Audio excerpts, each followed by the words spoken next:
आओ आओ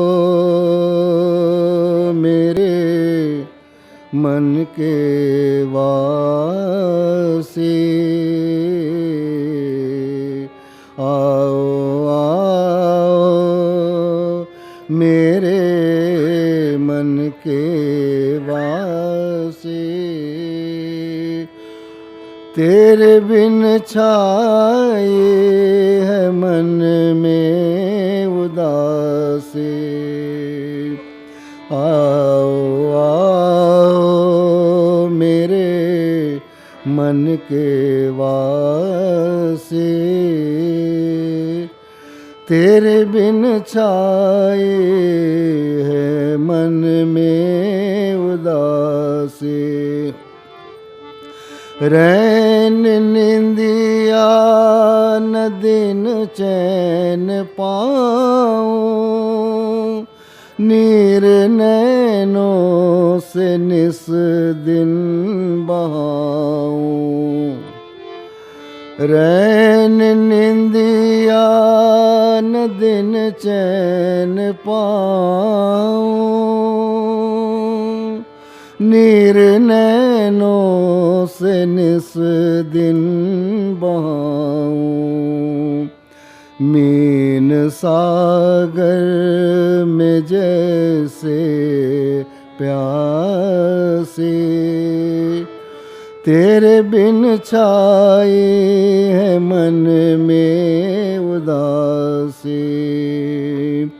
आओ आओ मेरे मन के वासी,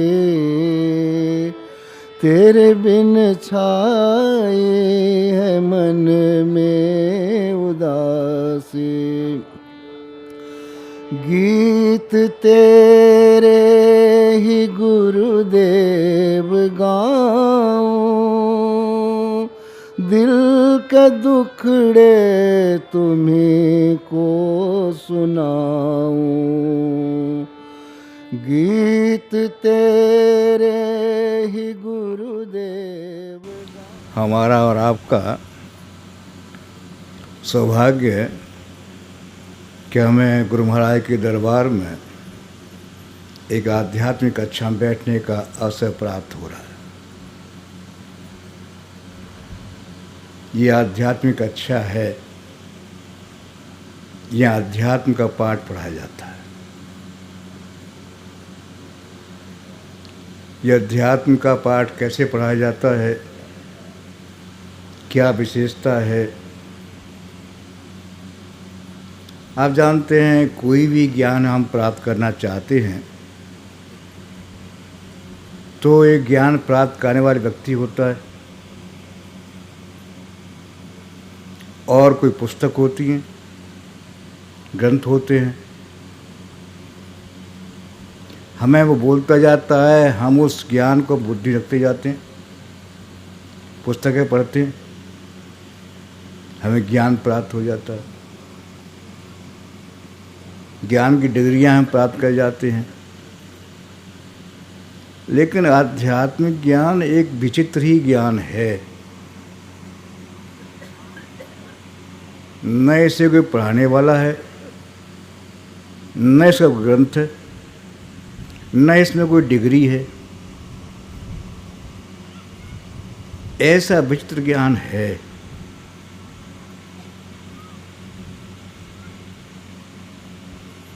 न इसमें भाषा काम करती है, न वाणी काम करती है, न कोई ग्रंथ है, न हमारी बुद्धि काम करती। फिर ज्ञान प्राप्त होता कैसे है?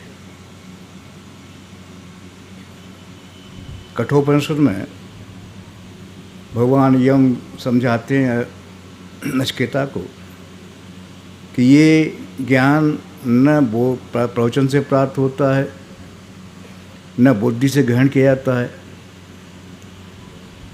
नयमात्मा प्रवचन लब्धे, न मेधया न बहुनाश्रुतेन, न सुनने से प्राप्त होता है, न बुद्धि से ग्रहण करती है। फिर ये कैसे प्राप्त होता है? और कितना कीमती ज्ञान है। ये हमने आपने सुना है कि राजाओं पर राज दे दिए, जनक को राज दे दिया कि भाई मुझे ज्ञान प्राप्त कर दो, मैं राज ले लूँ। नचिकेता ने यम के अनेकों प्रलोभन, भाई तो लंबी आयु ले ले, जितना चाहे उतना धन ले ले, संपत्ति ले ले, राज ले ले, जितना चाहे उतना। लेकिन उसने कहा नहीं नहीं, मुझे वो कुछ नहीं चाहिए, ज्ञान चाहिए। ये वो ज्ञान है जहाँ राजाओं ने राज त्याग दिए, सारे प्रलोभन छोड़ दिए इस ज्ञान के लिए। क्यों? ये ज्ञान अलग है। दो चीज़ें हैं, जीवन और जीविका। हमें जीवन मिला है,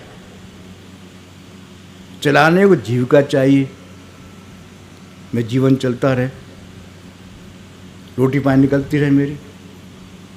उसके लिए हम पढ़ते हैं, लिखते हैं, नौकरी करते हैं, व्यापार करते हैं, खेती करते हैं, जीविका करते हैं। लेकिन जीवन किस लिए? जीवन इसलिए नहीं है कि हम यहाँ का धन प्राप्त कर लें, विद्या इकट्ठी कर लें या और कुछ इकट्ठा कर लें।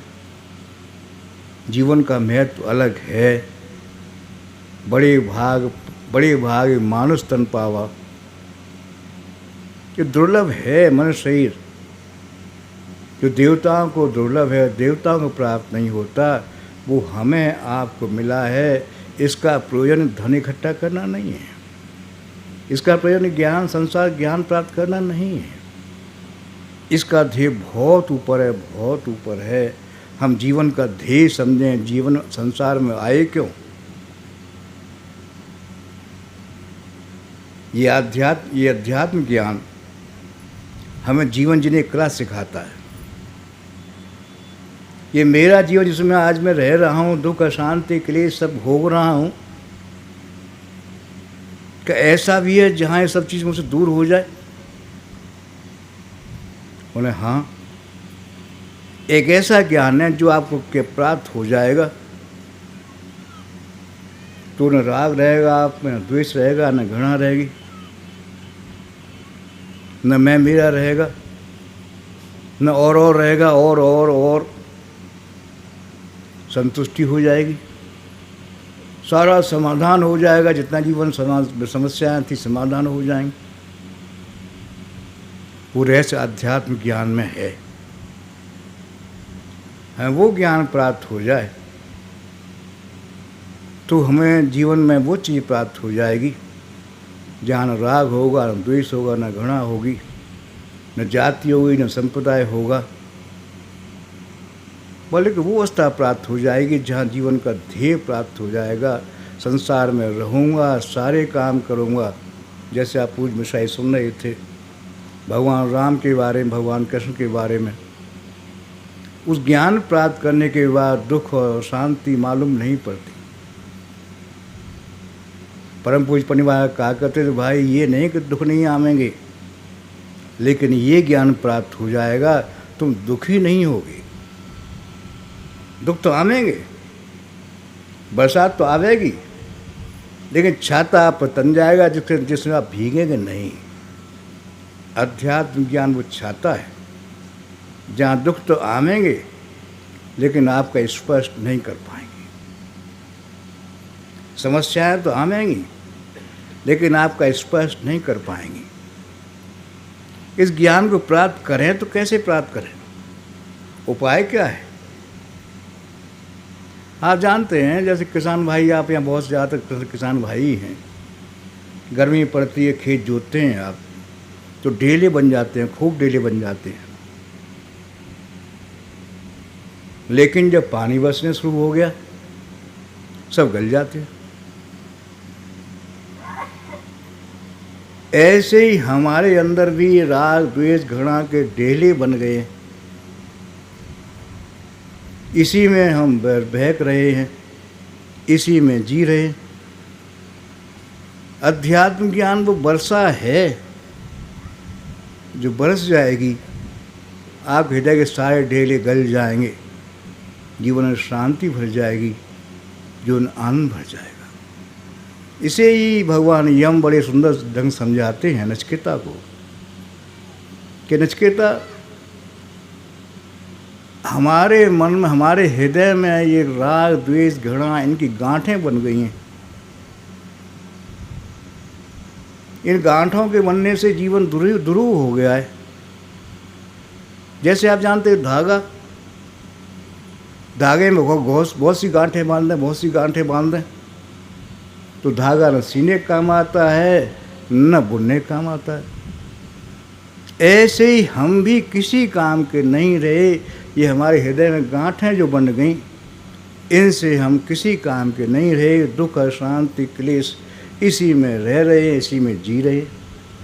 इसी भाग्य समझ रहे हैं कि मेरे भाग्य में लिखा है दुख, मेरे भाग्य में लिखा है ऐसा। नहीं नहीं, ऐसी बात नहीं है। वो कहते हैं कि ये गांठें गल जाएं कैसे ही, इसी जीवन में रहोगे, यही शरीर होगा, यही मन होगा, यही बुद्धि होगी, लेकिन यह शांति क्लेश आपके पास नहीं हो। तो ज्ञान कैसे प्राप्त हो? जैसे मैंने उदाहरण दिया आपको कि खेती में ढेले बन जाते हैं।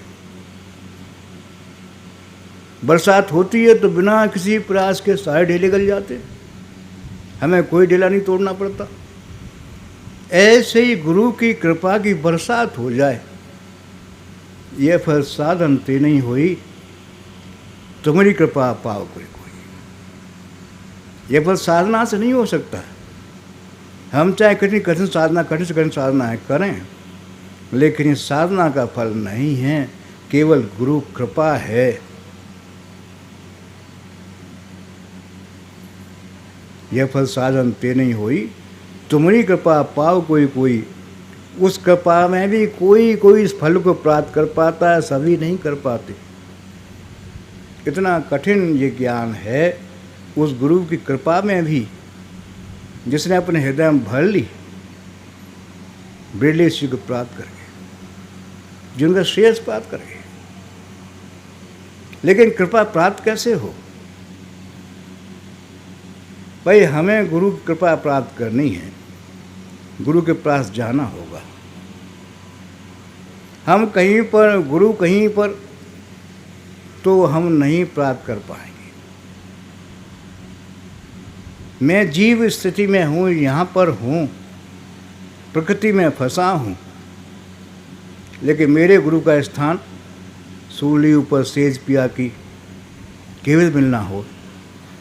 मेरे गुरु का स्थान चित्त में है। मैं बहुत नीचे अवस्था में हूँ, मुझे भी अब उस गुरु की शरण में चित्त में पहुँचना होगा। जब तक वहाँ नहीं पहुँचूँगा, गुरु कृपा होगी नहीं। चाहे हम कितना ही प्रयास करें, हमें वहाँ पहुँचना होगा जहाँ गुरु का स्थान है। और जहाँ गुरु के स्थान पहुँच जाएंगे, वहाँ हमें फिर कोई प्रयास नहीं करना होगा। जैसे आप देखते हैं, एक बालक बहुत रो रहा है, भयंकर रूप से रो रहा है, चुप करने का प्रयास करते हैं, नहीं चुप होता। उसकी माँ आती है, उसे दुलारती है, बच्चा कोई शांत होता है, आंसू पहुँचती है, फिर उसे गोद में ले लेती है। धीरे धीरे वो दूध पीने लगती, दूध पीते पीते बालक सो गया। ऐसे ही अध्यात्म ज्ञानी वो अवस्था है जहाँ गुरु कृपा करता है, दया करता है, बस चलता बस हृदय अपनी गोद में उठा लेता है और वह अमृत रूपी हमारे मुख में उड़ेल देता है। ये वो ज्ञान है। इसलिए हमें क्या करना है? गुरु से प्रार्थना करें कि हमें अपनी गोद में उठा ले और हमें अपना अमृत पिला दे। लेकिन कैसे? हम प्रार्थना करते हैं, गुरु और कोई नहीं, हमारी माँ है। वही माँ स्नेहम दयाम वत्सलतम, जिसका एक रूप स्नेह है। यह हमारे पास क्यों आता है? गुरु हमारे पास क्यों आता है? क्या उसका संबंध हमसे है? लेकिन हमारी एक प्रार्थना है, हमारी प्रार्थनाएं चल रही, जन्मों से चल रही है। उस प्रार्थना को सुनकर गुरु हमारे संपर्क में हम संपर्क करता है, बताता है भाई कैसे तुम मुझसे जुड़ो। गोद में उठाता है और धीरे उठाते उठाते, जैसे मैंने कहा कि वो समय आ जाता है जहाँ अमृत पिला देता है, सुंदर आनंद में निमग्न हो जाते हैं। न दुख रहा न शांति रही, आनंद में चले गए।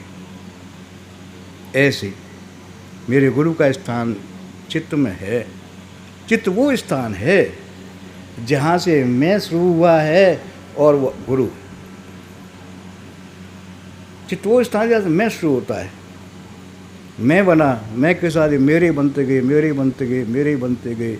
ये सारा संसार मेरा मेरा मेरा मेरा बन गया। इस मेरे का जंगल मेरे साथ पैदा हो गया। इस कारण मैं, यदि मैं ही नहीं होती मेरा भी नहीं होता। और वो चित्त जो वो स्थान है जहाँ मैं नहीं है, वो आत्मा है। इस प्रकृति के संपर्क में आने से सारा मेरा मेरा मैं बन गया, मेरा बन गया। वहाँ प्रकृति से ऊपर मैं चला जाता हूँ, जहाँ आत्मा है, जहाँ परमात्मा है, जहाँ गुरु है, वो मेरा स्थान है। वो मैं वहाँ पर हूँ, होना है मुझे। और गुरु महाराज ने वही चीज़ दी। कैसे हम वहाँ पहुँचें? क्यों? वहाँ अनेक बंधन हैं वहाँ जाने के, हर एक नहीं जा सकता। पहला बंधन शरीर का, दूसरा बंधन मन का, तीसरा बुद्धि का, और चौथा बंधन मेरे अहम का। ये चार ऐसे बंधन हैं कि इनको हम कितना ही प्रयास करें, कितना ही प्रयास करें, नहीं पहुंच पाते। इन चौथे बंधन के बाद गुरु का स्थान चित्त है, जिसमें मेरा गुरु बैठा है, इसमें परमात्मा बैठा है, जो मेरा स्थान है। मुझे वहाँ पहुँचना है। कैसे पहुँचे? आप देखते हैं, कोई नई बात मैं नहीं कह रहा हूँ। गीता में यही कहा, महर्षि पतंजलि ने यही कहा कि भाई करना यही होगा। भगवान कृष्ण ने कहा कि भाई अर्जुन, एक ही रास्ता है, मन मना भव मद भक्तो मद त्याजी इमाम नो, मुझसे जुड़ जा, जुड़ जा। मैं उस स्थान पर हूँ जहाँ तू बहुत नीचे है, तुझे वहाँ आना होगा। वो स्थान परमात्मा का है। जुड़ जाएंगे तो बस ये मैं मेरा समाप्त हो जाएगा, मेरा वाहन भर जाएगा, ये मेरा सब समाप्त हो जाएगा। केवल मैं वो ईश्वर रूप में रह जाऊँगा, उस पर अपने स्वरूप में रह जाऊँगा। उसी के लिए हमारे गुरु महाराज ने कहा, ये साधना जो हम आप कर रहे हैं, इस साधना का ध्येय अध्यात्म ज्ञान प्राप्त करना नहीं है। इस साधना का ध्येय इन चारों अवस्थाओं को प्राप्त करके ये चित्त में जाने की रास्ता है। जो हम साधना इस समय कर रहे हैं, वो इस ज्ञान प्राप्त करने का रास्ता नहीं है, बल्कि प्रोसेस है जिससे मैं उस अवस्था में पहुंचूंगा जहाँ मेरा गुरु है, जहाँ मेरा परमात्मा है। चित्त वो स्थान है जहाँ परमात्मा है, जहाँ मेरा गुरु है, जहाँ संसार शुरू होता है, परमात्मा शुरू होता है। एक मध्यम का स्थान है जहाँ परमात्मा भी है और मैं भी हूँ। जैसे आप घूमने जाते हैं प्रातःकाल, चित्त स्थान क्या है? जैसे प्रातःकाल घूमने जाते हैं, आप देखते हैं तालाब है, हवा नहीं बह रही है, तालाब शांत है, तो उसमें जो कुछ भी किनारे पर है सब दिखाई दे रहा है कि कहाँ वृक्ष खड़े हैं, कहाँ पहाड़ हैं, कहाँ क्या है। सारा जो कुछ भी किनारे पर सब नीचे साफ पानी में दिखाई दे रहा है। ऐसे मेरा चित्त निर्मल है तो मैं परमात्मा चित्त में बैठा है। यदि मेरा चित्त निर्मल है तो मैं परमात्मा दर्शन कर रहा हूँ, गुरु का दर्शन कर रहा हूँ। वो स्थान मेरे गुरु का है, मेरे परमात्मा का है, मुझे वहाँ पहुँचना है। उसी की साधना गुरु महाराज दी कि वह इस तरह से तन थिर मन थिर वचन थिर श्रुत निरथिर होए। कब पहुँचेंगे आप? तन थिर, सही शांत हो, मन थिर, मन शांत हो, तुरंत निरस्थिर हो, जहाँ बुद्धि भी शांत हो जाए, बिल्कुल पूर्ण शांति में आप चले जाएं, जहाँ प्रकृति का दायरा पार हो जाए, वहाँ चित्त में आप पहुँच जाएंगे। कहें कभी निमिष को कल्प न पावे कोई, वहाँ साधना काम नहीं देती है, केवल पहुँचना है। निमिष मान कहते हैं जहाँ आँख का पलक अलग होता है, इतने ही देर में आप यदि वहाँ पहुँच गए, उस एक इतने ही देर में वो गुरु आपको गोद में उठा लेगा और अमृत आपको पिला देगा। देर नहीं लगे इसमें, केवल वहाँ पहुँचने की देर है, उसके बाद कोई देर नहीं है, कोई देर नहीं है। उसी पहुँचने की साधना हमने आपने की है। मेरे अंदर जैसे मैंने कहा शरीर, मन, बुद्धि, अहम, ये 4 चीज़ें हैं। इनको शांत करना है, संयम में लाना है, इनके आगे जाना है। कैसे जाएंगे? उन्होंने कहा पहला शरीर स्थिर हो मेरा, पहला काम शरीर स्थिर हो। गुरु महाराज ने कहा कि पहला काम ये है कि एक आसन से बैठ जाओ, स्थिर सुखम आसनम। शरीर स्थिर होगा तो मन स्थिर होगा, इसलिए पहला काम ये है मन को स्थिर करने, शरीर स्थिर कर लें। शरीर स्थिर नहीं होगा तो मन भी स्थिर नहीं होगा। तो पहला काम आसन, उन्होंने कहा ये आसन होना चाहिए स्थिर। फिर उन्होंने कहा कि भाई अब यहाँ पर मुझे याद करो, क्या करना है? वो गुरु मुझे भरता जाएगा, भरता जाएगा। मेरा मन शांत होगा, मेरा शरीर शांत होगा, मन शांत होगा तो बुद्धि निर्मल हो जाएगी। और मेरा मन बुद्धि अहम, मन बुद्धि और शरीर तीनों शांत हो जाएंगे तो मेरा अहम शांत हो जाएगा। बस ये हमें करना है कि मेरा शरीर शांत हो जाए, पहला ये हो।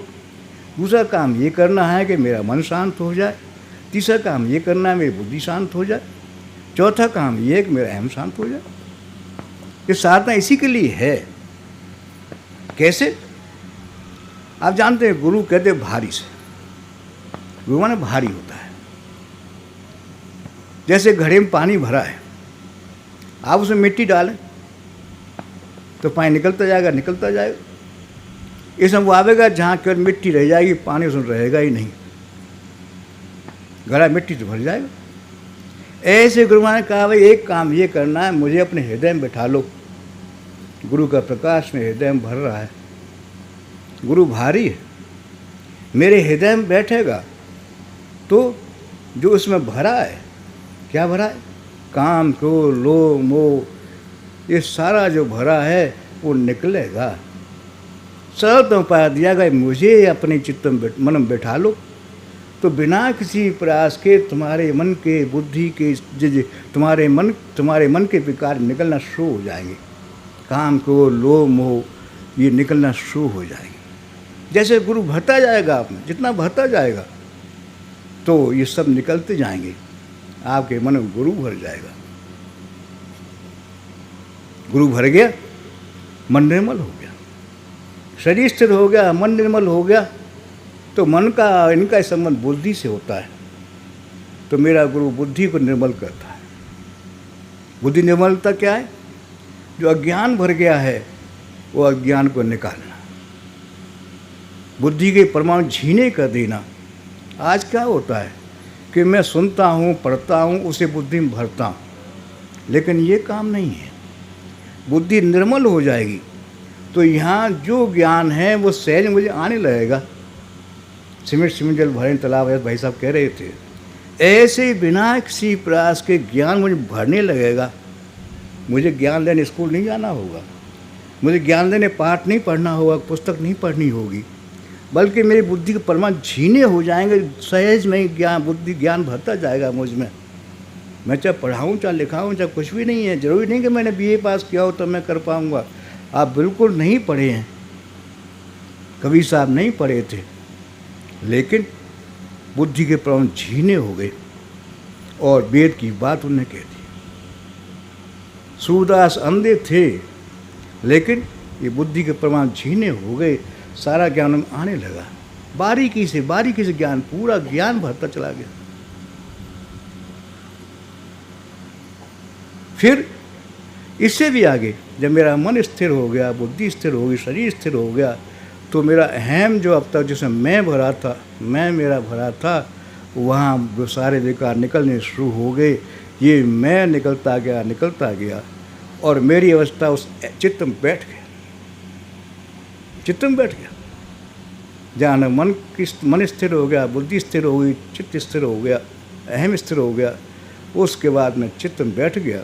बस इतना मुझे करना था, इसके बाद सारा काम गुरु का है। मुझे वहाँ पहुँचना था, गुरु कृपा से मुझे वहाँ पहुँचा दिया उसने।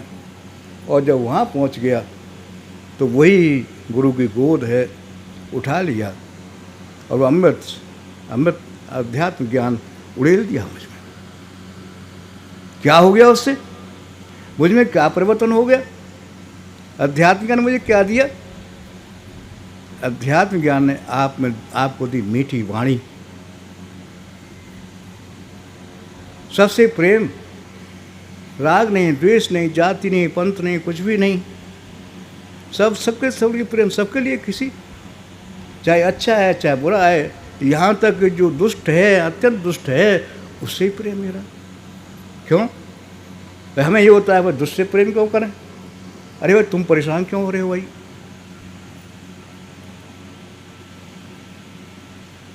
कवि साहब कहते हैं तेरी झोंपड़ी गलकटियों के पास, जो करेगा सो भरेगा, तू क्यों उदास? कबीरा तेरी झोंपड़ी गलकटियों के पास, जो करेगा सो भरेगा, तू क्यों, तुझे चिंता क्या है? वो गलत काम कर रहा है, वो देख रहा है, तू क्यों परेशान हो रहा है भाई? न तू पुलिस है, न जज है, न कुछ भी नहीं है, तू क्यों परेशान है? वह गलत कर रहा है, वो देख रहा है, उसको दंड से मिलेगा। मैं अपने मन को क्यों गंदा करूं? मुझे वो घटना याद आती है, बड़ी अच्छी घटना है। एक महात्मा थे, उनके कई शिष्य थे।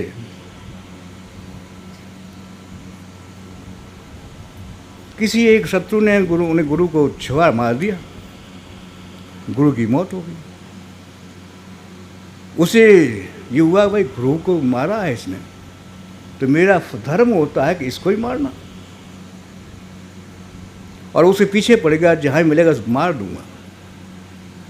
वो छिपता घूमता रहा, उसने पकड़ लिया उसने छुड़ा निकाला, मारने को ही था, उसने थूक दिया उसके ऊपर,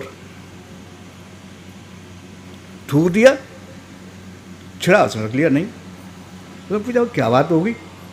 तुम बहुत दिन ढूंढ रहा था कि मैं मार दूंगा उसे, अब मैं तुझे मिल गया, तेने छुड़ा भी निकाल लिया, तो मारा क्यों नहीं?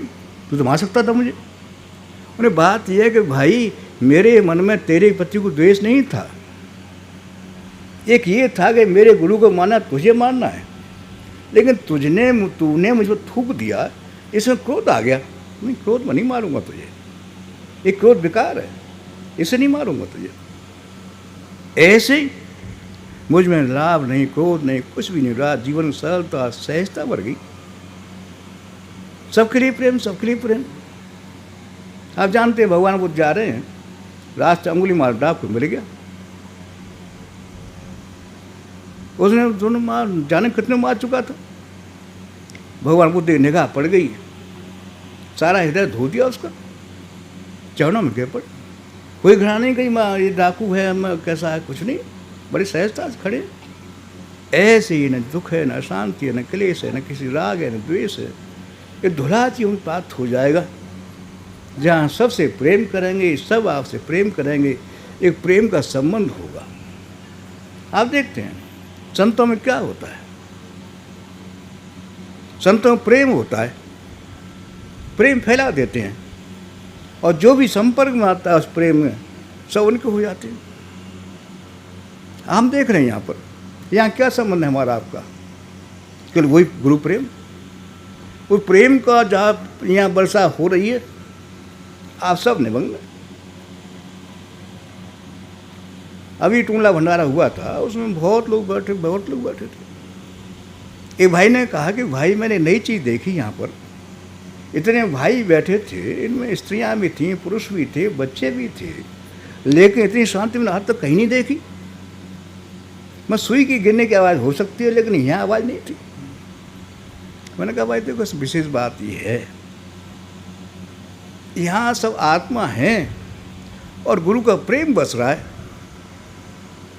उस प्रेम में सब भीग रहे हैं, सब भूले हुए हैं कि हम कहाँ पर हैं। यहाँ कहने की जरूरत नहीं, चुप शांत हो जाओ। यहाँ ये नहीं कह रहा है तो आप बात मत करो, यहाँ तो स्वतः ही बात बंद हो गई।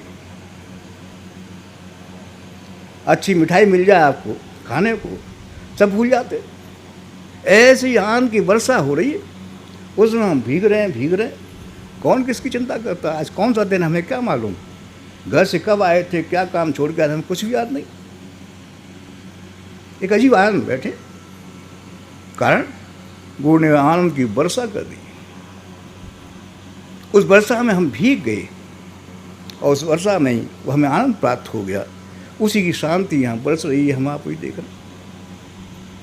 हमारे गुरु महाराज ने वही चीज़ थी, संप्रदाय नहीं दिया, कोई संप्रदाय नहीं बनाया, कोई मिशन नहीं बनाया, बल्कि एक परिवार बनाया, एक प्रेम का परिवार बनाया, जहाँ प्रेम है, जाति नहीं, संप्रदाय नहीं, कुछ भी नहीं, केवल प्रेम का एक परिवार है। हम आप प्रेम के परिवार में बैठे हैं, सब भाई भाई हैं। परम पूज्य परिवार में सुंदर बात कहते, भाई आत्मा का मेला है यहाँ सब भूले हुए हैं, क्या है मैं क्या हूँ। याद करना पड़ेगा तो मालूम पड़ेगा दोपहर का खाना क्या खाया था, कोई याद नहीं। हम सब भूले हुए हैं, क्योंकि यहाँ वो आनंद की वर्षा हो गई, सब भूल गए। वो चीज़ संत देते हैं और हम में संत में कोई फर्क नहीं है। आप जानते हैं हीरा खान में पैदा होता है, लेकिन खान से निकले हीरे की कीमत नहीं होती ज़्यादा। वही हीरा जो जौहरी मिल जाता है, तराशता है, छांटता है, प्रकाश का देता है, वो हीरा बहुमूल्य हो जाता है। ऐसे हम में गुरु में कोई फर्क नहीं है। केवल फर्क है तो क्या, कच्चे हीरे हम, वो जो उजला हीरा है, तराशा हुआ हीरा है, जौहरी है, तराश देगा हमें, बहुमूल्य हो जाएंगे। ये तराशने की साधना है, जो हमें आप में चमक नहीं है, वो चमक पैदा करने की साधना है। हमें चमक पैदा हो जाए, हम भी हीरो हो जाए। कवि साहब रसना लिखा है, गुरु मिलाते हो जानिए, मिटे मोह संताप, हर शोक व्यापारी तगुर आप ही आप ही वही। आप में गुरु में कोई फर्क नहीं, हम में कोई फर्क नहीं, सब एक ही हैं। लेकिन ये माया मोह संसार में जो है वो मुझे अलग कर देता है, यही फेर है। मुझ में कोई फर्क नहीं है, मैं भी वही हूँ जो गुरु है, लेकिन एक तराशा हुआ है, मैं तराशा हुआ नहीं हूँ, गुरु तराश रहा है। हम आप बैठते रहेंगे, सत्संग जो है वो तराशना है, आपको बहुमूल्य बनाना है। धन बहुमूल्य नहीं बनाता, धन आपको मूल्यवान कर सकता है, नहीं बहुमूल्य नहीं करता। बहुमूल्य में मूल्य में बड़ा, मूल्यवान में बड़ा फर्क है। मूल्यवान का मूल्य है 1000 रुपये, 10 रुपये, 10 लाख, 10 लाख, 20 लाख, 50 लाख, लेकिन बहुमूल्य का कोई मूल्य नहीं है। ऐसे गुरु बहुमूल्य करता है। वो साधना हमने आपने की है, जहाँ बड़ी सहजता से हमारा आपका ये सारा विकार निकल जाएगा। यही जीवन जिसमें हम आप आज रोज जी रहे हैं बहुमूल्य हो जाएगा। वो चीज़ हमारे गुरु महाराज ने दी कि भाई साधना जो है तराश ना है, आपको उठा के अपनी गोद में ले लेना है। जैसे माँ ने ले लिया, ऐसे ही आपको अपनी गोद में ले लेना है। वो साधना गुरु महाराज ने दी है। जब गुरु गोद में बैठ जाएंगे तो मैं क्या हूँ, संसार क्या है, दुख अशांति क्या है, व्यापेंगे नहीं। छोटा बच्चा हमारे गोद में बैठ जाता, सब भूल जाता है, आनंद निमग्न हो जाता है। ऐसे हम भी गुरु गोद में बैठ जाएंगे, जीवन का श्रेयस प्राप्त कर जाएंगे। उस साधना हमने आप सब की है। उन्हीं गुरु महाराज प्रार्थनाएँ कैसे भी हैं आपकी शरण में आ चुके हैं, दरबार में बैठ गए हैं, और आपका विरध है कृपा करना। यही प्रार्थना है, आप अपना विरध याद रखें, हम पर आप सब पर ध्यान रखें। गुरु महाराज प्रार्थना है, हम पर आप पर ध्यान।